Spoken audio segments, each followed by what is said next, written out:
Двухроторная затирочная машина с двигателем оригинальным от Honda, модель GX 690, 24 лошадиных сил, диаметр диска 960 миллиметров каждого диска. Скорость вращения до 140 оборотов в минуту. Вертится диск. Колеса, кстати, идут бескамерные. Ранее были с камерами.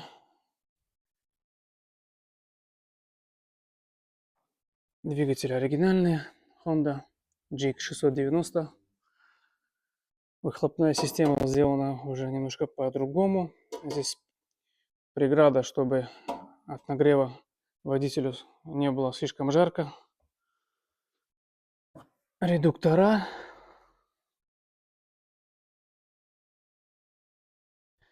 Гарантия год на затирочную машину.